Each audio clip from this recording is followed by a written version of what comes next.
Hi,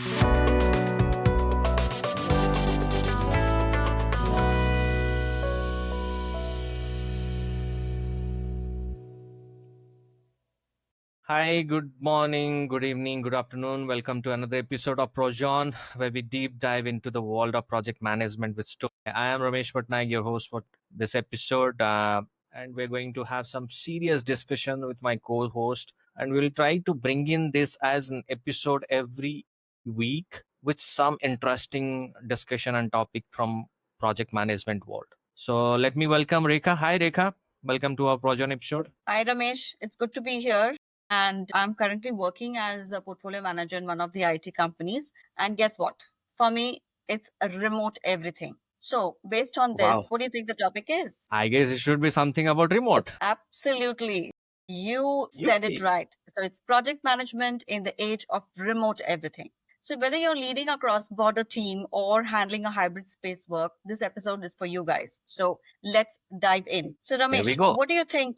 What do you think about this shift? Is it a blessing? Is it a chaos? Is it both? So that's very interesting topic. By the way, we're going to discuss. I'm quite excited for today about the discussion. For this, I would say it's a bit of both.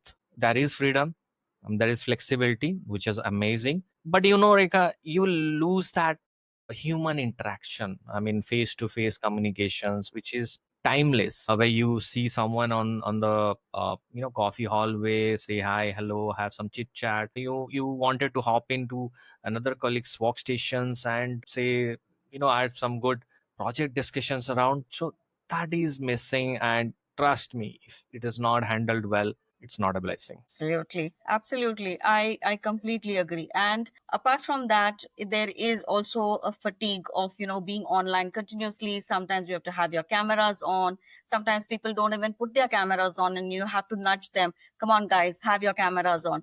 So these are some of the nuances I would say of having a remote life or managing projects remotely. So what are the quick facts? Do you want to know what are the quick facts? Let's dive in.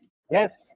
Yeah. 65% of remote teams report issues with visibility into progress. So obviously they are finding it very difficult to figure out where the project stands. You have a plan, you're tracking it, whether you're running a scrum or your waterfall, it is difficult to track.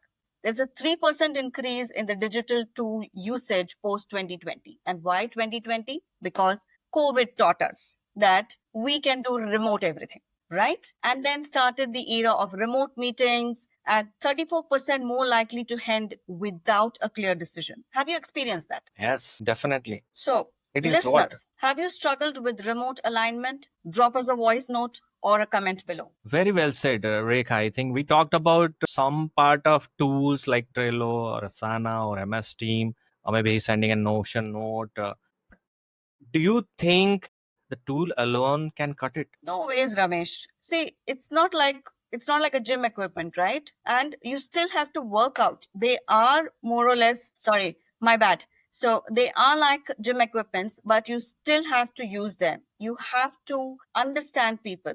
You have to have that connection. And communication Exactly. is the key. If somebody is not on the camera or is not in front of you, it's difficult to convey what you want to say. And you just, have to assume that the front person is listening to you, making notes, and it could just be the reverse. Absolutely. And exactly that's how now I spend more time in setting clarity of expectation than ever before. I mean, you said it well. A good kickoff meeting or interaction in remote setup, it's not an optional. It's for survival, because unless until you have the things communicated well to your team or to your management, you only have it in your place. I think couple of key takeaways from my experience, Rekha, maybe I can share with you and the audience which are listening at the moment. We are not here to over communicate the expectations. It has to be very crisp and clear, and with a clear message. Document everything. That's what I do in my normal day in day out. I work as also as a remote in a person, and you should design some rituals like, okay, weekly hurdles or daily stand up or async check-ins, a casual discussion with the team where you just say hi, hello, because they're remote. They need your emotional support and all the time to deliver the work. And obviously use the tool very smartly. Don't overload. Don't bring in multiple tools to your team saying that, hey, you want to communicate, here are 5 tools. So you want to write some reports. Here are 5 tools. That's how you can relate to your team. And for the audience, yes, tell us what's your essential tool, what you're using at the moment. You can tag us in the YouTube channel, and we would love to listen to you. Yeah. The to add to this, Ramesh, I'll just tell you a small experience of mine. Recently, in one of the projects that I was managing, we had a very big team. So it was about 50 people team.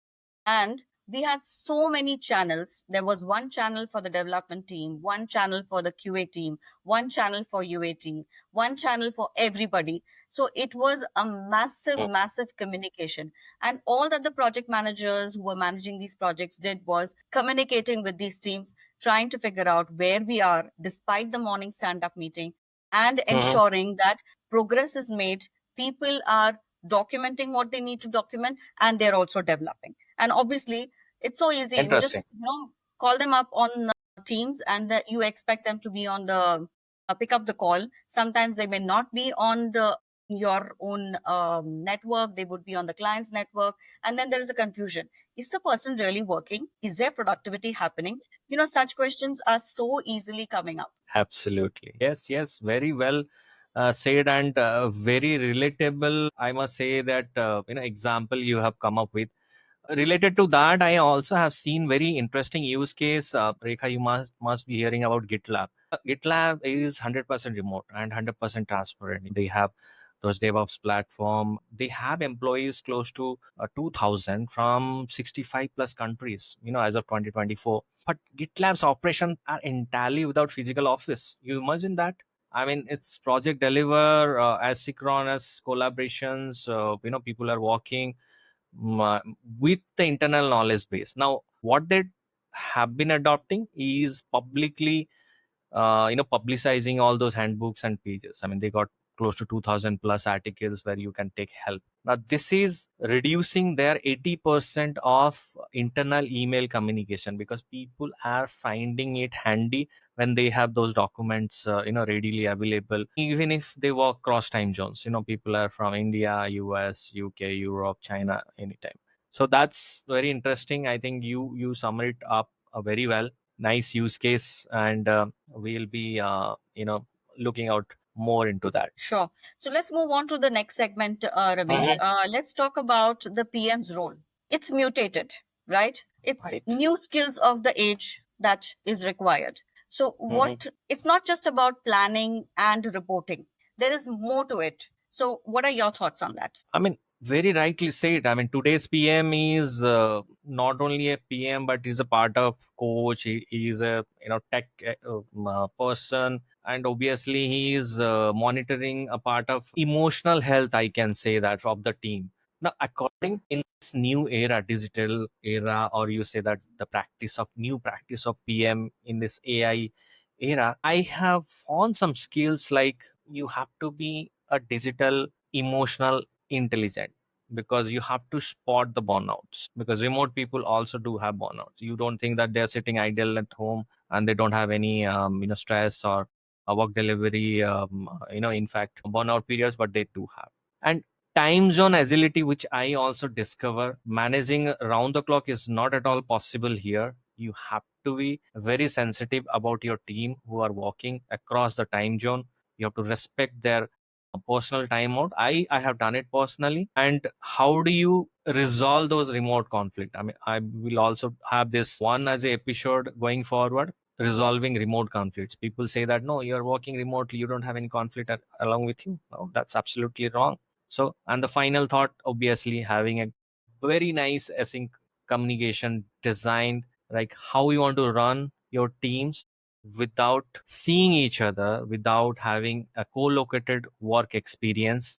And that's how I see you must have some these kind of a skill in these days. Yeah, true, true, Ramesh. And the other things that I've experienced is that you have to think out of the box, right? When you are Nice. co-located, then even an interaction is as good as a motivation. Asking the person, "Hey, how was your day today? How was your weekend? Do you have any problems?" You can see the person, right? You can feel and you can understand the body language. Now you have to think over and above that. Let's have some virtual games. Let's have a camera day. nudge people, bring them on virtual festival celebrations, have virtual reward and recognition ceremonies, get people, Wow. come on guys, put on your cameras, let's hear from you, you are winning a reward, so you should be talking, Mhm. have your camera. So it is over and above just planning, monitoring, reporting, and matrices, and obviously risk management. Yes, yes, absolutely. I think this is a very interesting topic you brought up, Rika. I think the camera part. I have a very nice, interesting use case. Nowadays, people are teaching you how to be how to have a camera etiquette. Because I have a very unpleasant situation when we had a call, we all managers were there, and someone at the home lying on a banyan, and just yeah, just the camera got turned on and he was just sleeping and taking the call. I mean, it was so unpleasant situation, and there were 10 managers, including the girls, were there. So camera etiquette is nowadays, I think, is after the email etiquette, is the second portable chapter in this remote era. Absolutely, absolutely. I mean, it's very difficult to tell people that, guys, even if it's virtual, you're still working, right? It's still a day job Absolutely. for you. Yes, And yes. at least you don't need to get dressed completely, like you're going to office, but at least look presentable in front of the camera. That's what is important. Yes, yes, absolutely. In fact, there are policies you won't believe. Few organizations have made policies also how to be presentable in when you are turning on your camera. Now you don't have Wow. to wear those round necks, all those revealing clothes or something. It has to be decent. As you rightly pointed, the people should remember, even if it's remote, the one word you just said, you are still working. Yeah, It's not leisure time, right? It's correct. very serious business at the Correct. moment. Very well said, Rekha. Now let's do a quick what went wrong. I mean, a real life scenario where I had a very unpleasant experience where a remote project delivery has been involved. We have people from three continents, and defining ownership clearly, we failed. We identify it's very difficult to manage. I don't have a very nice experience in that. A lot of things went wrong. Now I would like to hear if you have any real life scenario from your experience so far. Yeah, I can give you plenty of them. So, Okay. ours is a remote first company. So Mm-hmm. all our IT employees are working remotely, except for a few of them who need to come to office because of the client demands. Now, Mm-hmm. obviously, like I said, that is very difficult to get people to put on their cameras on. But I would also like to talk about pros. It's not just cons. So the pros are that people are available till late in the evening. They don't have to travel, so all the travel time is saved. So they are available and they are willing to extend that time to fix issues for you, work on the project, meet deadlines, and things like that. The Right. second, the con side of it is that, like you said, that it is very difficult to convince people that even if it's a virtual environment, you're working 9 to 5 or whatever. Conflict resolution is another thing that you spoke about. So somebody will tell you on the email, on the chat or the Teams, that they're pulling me into the call. This one is pulling me into the call. That one is pulling me into the call. When do I do my work? You really can't see what's happening behind. Well, you just see the status is busy and that's it. Whether they're actually on calls, whether they're doing something else. So there are things like this also that you have to take care of. Then comes the motivation factor. So fatigue is there. If I'm working continuously, sitting in front of my laptop and doing my work, there is fatigue. So there has to be a kind of a motivation, a touch base with some of the critical people, at least, who are major contributors. So we have this term in our office, that out of 40 people, there are only 10 people who are the heroes. They are the ones who are running the projects. So it has happened that this is how things have worked out. But because we are remote, there are other advantages that people can get employed if they're sitting in Kashmir also. They can travel to Kashmir and do the work from there. So resource cost becomes less because you are hiring people remotely. Obviously, there needs to be a discipline. There is no check in, check out system. They have to fill up their timesheets on basis on what they are doing. But all this is the process is defined. Like you gave an example of GitLab, right? GitHub, where they have the handbook which they have to follow, because of which they do not need to write emails, they are not confused what is to be done. So this is very important. This is definitely a lesson learned, to have this kind of a handbook or an FAQ. What happens if I, what happens in this case, what happens in this case, and that becomes like a handbook for anyone to use. So it's a very good suggestion from you, Ramesh. So all in all, I would say yes, it has a lot of pros, but it has some cons as well.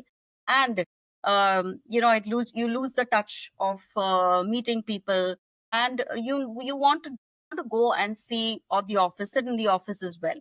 But when it comes to people wanting to travel from a very long distance, then it becomes difficult. Then even one day coming to the office is a big pain, because they're so used to sitting and working from home, that Mhm. coming one day to the office, driving for 1.5 hours, 2 hours in the traffic, they would prefer to sit at home and finish their work. So that's the experience Yeah, that I would like to absolutely. share here. Very well said. Rekant, any for our audience, any lessons learned you have from this, real life scenario? Yeah, so like I was explaining, it's very important to stay in touch with Mhm. every person, even if it means that you have to take out that time from your busy schedule. Because as a project manager, other than doing planning, monitoring, you are also doing other things, right? Thinking about Mhm. how Right. to keep the team motivated. You have to like what we did was, because the project was very critical, we also sent gifts to them as surprises. So to Oh wow. see, yeah, so to you keep them motivated, and we didn't tell anybody that you're getting the gifts and all. But the good thing was that some of the team members took pictures of the gifts, posted it on the team's channel. So everybody else started thinking, oh, only you're getting the gift. So it was then declared that no, Wow. everybody is getting the gift. So don't worry. So that is one thing. Then having a Very conversation nice. with the senior management, giving that kind of platform for people to talk about their pains, talk about the problems that they're facing. So these little things you have to keep doing off and on, even if it means once a month, so that, people feel that connection and they are willing to go above and beyond their work hours if required to complete the milestones. Very well said. Very well said. So I think some point of time, remote also means some cross cultural things. Like, do you handle some kind of a things like that? Because you worked as a global PM. No, not really, because the current one, it's all very Indian oriented and all, just that the people are living in different cities or states, right? There Mhm. comes the point where one city may have a holiday, but the other city or state may not have a holiday. So, for example, the Ganpati festival. So it's a holiday in Maharashtra and in South, but not a holiday in North. So what do they do? Which calendar do they follow? They follow one calendar, or they have their own calendars. So obviously the HR has put in a lot of thoughts together to Right. ensure that Shared calendar everybody, and all those. yeah, True. has a shared calendar. So this is one of the things that is very predominant in a company which is Mhm. all Indian people working together in across the Indian states. So that's my view on Yes. it. Yeah, yeah, absolutely. Very well said. I think I learned also the same thing where I called it as a three L's: listen, learn, and localize. Because something working in Europe or US may not be actually working in India, as you say that. But you have to have a localized communication style as well. Try to understand their culture because it's very sensitive one.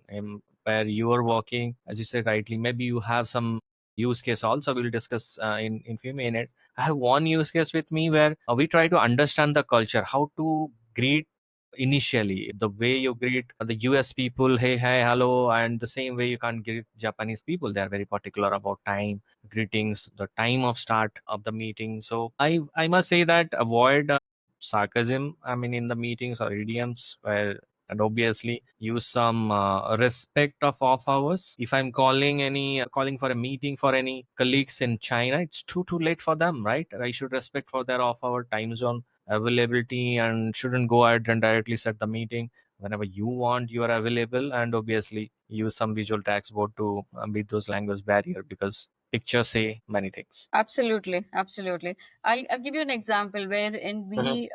we had an example where the person used to take a proper 1 hour lunch break. Okay, so Oh, one to okay. two used to be off. Which All time zone? In teams, India time zone? India time zone. So Okay. completely Very off nice. teams, everything. So you want to contact me, you contact me before one or after two. So we also Okay. learnt it the hard way, Yes. because Yes. he did not tell us about it. Obviously, everybody needs lunchtime, but some people kind of have their lunch on the desk and continue with their work. Some people need to step out from the zone and do have their lunch. So he was one of them, and then we respected that that ritual of his, Mhm. wherein he wanted to spend that 1 hour for lunch. Mhm. Then there was a thing that after 7 p.m. I'm not going to be available. Okay. Then we used to let him know in Yes. advance that on the release days we need Mhm. you, right? Me neither. Yeah. So you have to make arrangements to ensure that Mhm. you keep yourself available. Then there was another scenario where the person used to not be available after 8 p.m. Again, on release days, they log in late, log out late, right? Log out late. There's a flexibility. You log in your time and you complete your 8.5, 9 hours, and then you're done. But ensure that, majority of the team is working on the same time zone, or, the same duration. Mhm. So True. that was a said rule, and everybody followed that. So these are some of the things that you have to take care of, and people will not come upfront and tell you. But you have to understand, and you have to empathize and sympathize with them, like saying that, okay, fine, you want to take your lunchtime, you go ahead. It's not like I don't take it, so you should also not take it. It doesn't work like that, right? Absolutely. And that's Yeah, very interesting use case. Huh?